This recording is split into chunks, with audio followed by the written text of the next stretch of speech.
রাত 2:25 ঘটিকার সময় ত্রিশাল থানাধীন ত্রিশাল নান্দাইল আঞ্চলিক সড়কে বানারপাড় ব্রিজে গোপন সংবাদের ভিত্তিতে জানতে পারি যে একদল ডাকাত দল এই গাড়ি ঠেকায় তারা ডাকাতি করার প্রস্তুতি গ্রহণ করছে।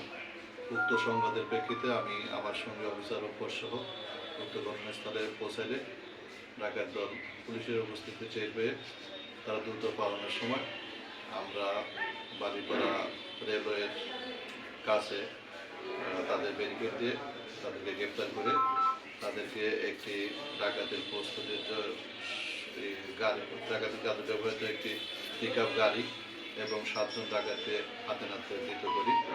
তাদেরকে ধৃত করার পর জিজ্ঞাসাবাদে তাদের নাম ঠিকানা বলে এবং তারা বিভিন্ন এলাকায় ডাকাতি করে বলে স্বীকার করে। তারা আন্তঃজেলা ডাকাত দলের সক্রিয় সদস্য।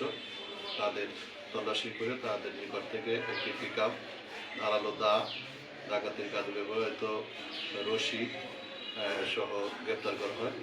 তারা একজনের 7 জনের ভিতরে একজন ডাকাত আছে, সে সম্রাট, সে আন্তঃজেলা ডাকাত দলের সক্রিয় সদস্য। তার বিরুদ্ধে ময়মনসিংহ, জামালপুর, শেরপুর সহ বিভিন্ন এলাকায় 25টি মামলার এজাহারভুক্ত আসামি। সে দীর্ঘদিন যাবৎ পলাতক ছিল। তাকে গত কয়েকদিন আগেও আমরা গ্রেপ্তার করে জেল হাজতে প্রেরণ করি। সে তার কাজই ডাকাতি করা, সে নিয়মিত ডাকাতি করে আসতেছে। তাকে গ্রেপ্তার করার পর সে জামিনে এসে পুনরায় আবার এই গ্রেপ্তার কাজে নিয়োজিত থাকে। আচ্ছা, ইতিমধ্যে